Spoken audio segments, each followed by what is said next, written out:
And for $8, I'm like, there's gotta be a catch with this. Like, I feel like it's too good to be true at the moment. Hey, welcome back to a new video. e.l.f. has this new foundation and I just knew I had to try it out. Not only is it $8, but it sounds just like a formula I would really love. It's called the Soft Glam Satin Foundation, medium coverage, satin finish. It's like a cream gel formula, and for $8, we have to see if it's gonna be a good foundation because it's really going to blow my mind if it is. We're gonna see shade-wise, performance-wise, application-wise, everything you need to know will be in this video. Don't forget to subscribe if you haven't already. I would love to have you, and give this video a thumbs up if you do enjoy it or find it helpful at any point. But let's get started on the application. Let's put this new bad boy to the test. First, let me pull up the description, what it's all about, and the claims. First off, this is an $8 foundation, so very affordable for foundations. It's called their Soft Glam Satin Foundation. Medium buildable coverage with a satin finish. It says that it has medium buildable coverage with that long-lasting satin finish, a breathable formula that doesn't feel or look cakey. It has 1% hydrating hibiscus complex plus pomegranate, blueberry, and goji berry extract, so antioxidants. Non-comedogenic, won't clog your pores, and it comes in 36 shades for a wide range of skin tones. Only $8. They also have a shade match guarantee on if you're ordering through their app, so you can get returns if you don't pick the correct shade. I got the shade 12 Fair Warm, which is the third lightest shade. We have Fair Cool, Fair Neutral, and then I got Fair Warm just because with e.l.f. I find like the warm undertones are usually the best for me. It comes in this just super simple little tube packaging. It looks quite nice though. I mean, for $8, I'm not expecting a glass bottle or anything. Texture wise, it's just seeming like a very just like classic feeling. I believe it's a liquid gel formula, which seems really nice. I really like gel formulas. Shade match is looking very good actually right off the bat. We will see if it oxidizes or like turns any darker. It's maybe a little bit yellow for me, but we'll see how it looks on my face. Just for some shade comparison, this is the About Face, or this is called F2 Olive. And then this is the e.l.f. one. This one has always been just slightly dark for me. And then in the bottom here, I'll swatch my lightest foundation, which is the MAC NC5. A little bit light for me right now, but pretty much my good winter shade. So you can tell we have a lot of different tones going on here. And then over here we have the About Face foundation in the F1 neutral shade. Let me blend this out. Seems like it's probably going to be the closest match to this one. But yeah, this actually seems like the best match for me out of all of these, honestly. I do end up mixing most of these anyway. But I just wanted to do those swatches in case you own any of those or in similar skin tone to me. It says using a foundation brush or sponge, buff and blend foundation all over face and upper neck. I'm gonna use my sponge today. It's always my preferred application. Now this is claiming to be buildable medium coverage with a satin finish. Sounds like a dream to me. Be of course seeing how it wears and everything. Yeah, right off the bat, this texture feels really nice. Let's just start with a little bit to see how far it will go on its own, see what kind of coverage we're working with before I start to apply more. Okay, yeah, pretty standard, like lighter medium coverage. Usually with a sponge, you're gonna shear out that coverage a little bit. Looks really nice though. By the way, scent-wise, don't think this definitely doesn't smell like anything specifically. It kind of just smells like makeup, and I don't believe there is added fragrance. It says clean, e.l.f. clean, whatever that means. You know, every brand has like their own standard. I thought the shade would be too yellow for me when I first swatched it. That looks pretty freaking good. I definitely used like basically all the product on that one cheek. I did only squirt out a little bit though.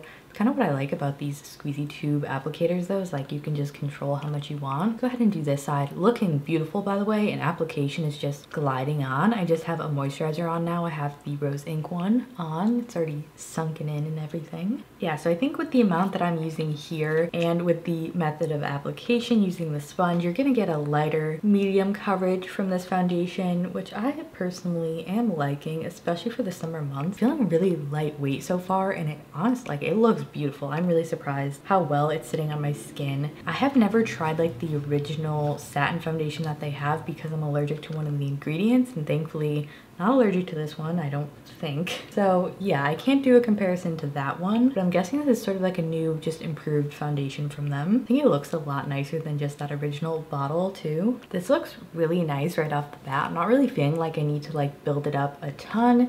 It did sort of just even out my skin. I still have a little bit of redness and like acne scarring, and the shade is so nice. I don't even feel like I need to blend it down my neck, which is a huge win if you have fair, like cool, neutral olive undertones like I do. So yeah, you you might not expect the shade to work for you, but if you're similar to me, try it out. But I am going to add a little bit more product just to see for testing purposes how it builds on itself. So just where I want a little bit more coverage, which is just usually where get those red cheeks. And the finish, by the way, being a satin finish, definitely true, looking beautiful, not too dewy. Drugstore foundation is actually like a really hard thing for me to find, something that I'm not allergic to and something that matches my skin, and something that doesn't have added SPF in it, which this doesn't either. It doesn't have any chemical SPF. So far I really hope it wears well because it has good potential. I have no complaints with this yet. I think it's actually looking so beautiful on the skin. This is just a first impression, so if it doesn't wear well, it's not gonna live up to my standards, because foundations can look good at first, right? Like I've tried so many that look good at first that really break down as they wear. So it's pretty hot today. We're gonna see, is this gonna break down? Is it gonna get cakey? But with the first impressions, textured skin, it's looking beautiful over texture, applied beautifully. I always have luck with like gel foundation formulas. They just sit so nicely on the skin and feel really lightweight if that's the type of foundations that you do like. Let's go ahead and do the rest of the makeup. I'm gonna use the Haus Labs concealer. This is the shade Fair Golden.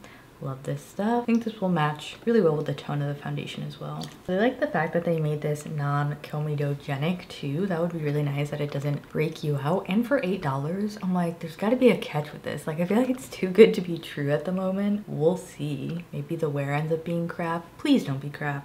I really want this to work out. Please, please, please, please. $8 foundation. Went perfectly with my concealer. Still no complaints. Let's go ahead and use the e.l.f. Halo Glow Contour in the Fair Light shade.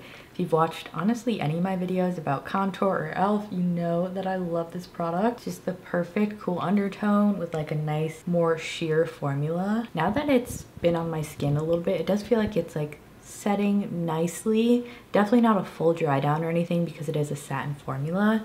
Just seems like, you know, it's there, it's nice, it's setting.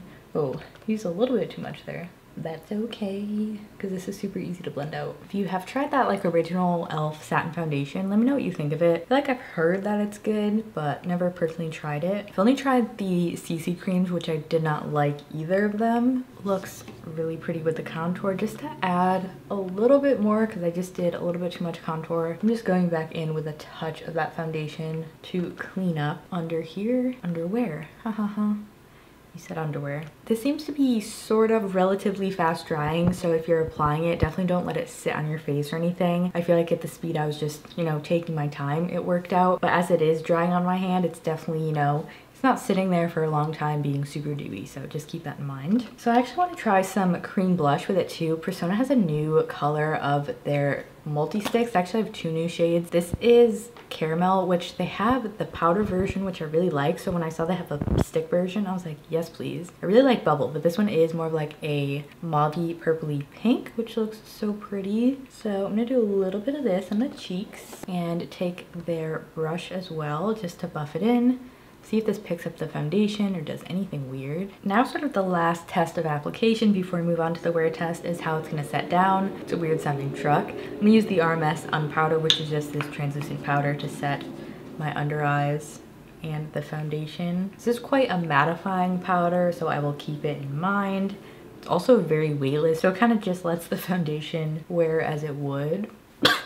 Looking really beautiful set down. I'm gonna add a little bit of bronzer, the Rms Hydra bronzer in Beachwalk Betty, just for a little bit of warmth. We already have that contour going. But yeah, everything is sitting super nicely over it. It looks so seamless and just like so skin-like so far. I'm also gonna use a little bit of my Haus Labs silver highlighter. I call it silver. The real name of it is Moonstone. It's the silver one on a fan brush. Ooh, yes. Just add that glow since that powder is really matte. Let's just do a touch more blush. I'm gonna use the Jane Iredale Cotton Candy. Has some shimmer in it to bump it up a little bit more. All right, I'll go ahead and do the boring parts of my makeup, aka brows and eyes and all that stuff, and we'll be back for the first check-in, which is, it's 4:37 now, so it'll probably be like 5 by the time I finish this makeup, which is actually really late, sorry.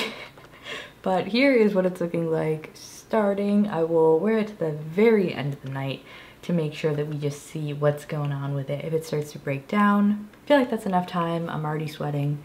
I'm probably gonna work out and get even sweatier, so we'll really put it through the test. The makeup is looking so good today. I'm back. Clean up that mascara after.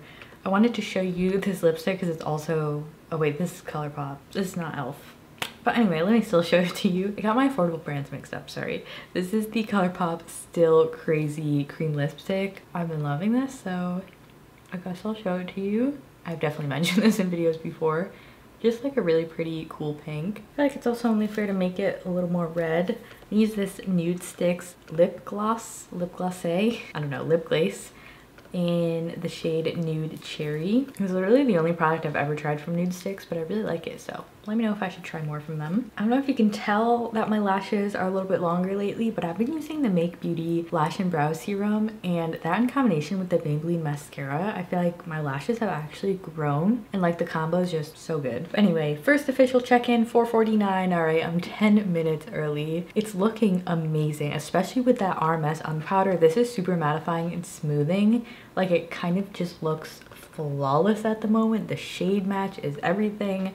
I'm just super excited about this, besides the fact that it's definitely irritating my skin at the moment. But please, allergy gods, like, I don't know, maybe it was something else. I don't want to be allergic to it. If it ends up wearing well, we'll see how it ends up wearing. But yeah, I'll see you in that final check-in. So I forgot to actually talk about the update when I filmed the end of the wear test, but it wore super well that first night. I do want to test it a couple more times though to give you like the very thorough review. So I'm gonna pop in the description if anything changes or if I'm still really a fan of it. It definitely started to get like a little bit more oily, but like it didn't break down tons extra. I did only wear it for, you know, 5 or 6 hours. So I'll wear it even further and really let you know the lowdown. Sorry, someone's fire alarm is going off. Just a mess today. So sorry about the lack of an update, but I will put the rest of the info in the description below. But off of the first impressions, I did really like it. And thank you for watching. So I'll put another video on the screen here so we can keep hanging out. I will see you in this video. Bye.